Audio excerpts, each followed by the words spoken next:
Mother Earth was completely covered by water in the beginning. The seeds of life, mixed with the earth's soil and the water, generated the first traces of life. Heated by the sun, those traces of life formed into the living beings inside the earth. Eventually, the living beings needed more warmth and light for their development. Eager for knowledge, the inhabitants needed to escape from the confines of the earth's center. The crawfish tried to lead the journey out from the depths of the earth into the outside world. However, the crawfish was unable to break through the mud and became stuck between the earth's inner and outside worlds. The escape route was blocked for all of the inhabitants by the struggling crawfish. The turtle, very well suited for the muddy conditions between the two worlds, decided to lead the way to the next world. The turtle pushed its way from the center of the earth and into the next world. All of the other living beings climbed up on its back.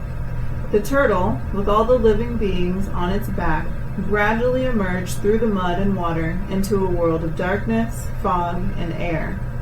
All the living beings had made the journey to a new world of enlightenment atop the great transporter, the turtle.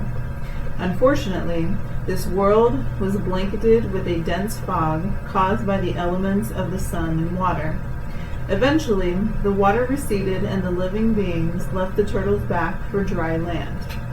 Again, the animals and humans lived in the dark and cold, wandering around the vastness of the earth.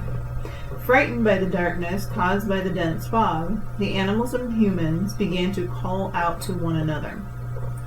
The animals and humans gathered together in groups to comfort each other. All at once, the animals and humans began to pray and chant to the Creator for help from the darkness of the fog.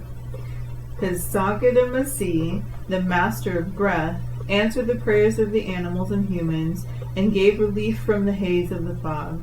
A strong wind from the east began to blow and push the dense fog away.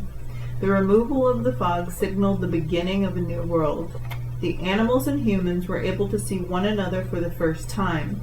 The animals and humans were very appreciative of one another for coming together in a time of despair.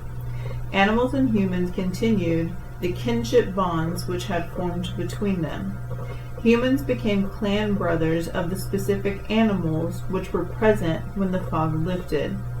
Humans learned from the animals' keen sense of their environment and took on characteristics that would facilitate survival. Thus began the life of the Muskogee Creek people and the life of the clans. Remembering, honoring, and respecting these values of animals and humans are a sacred tradition.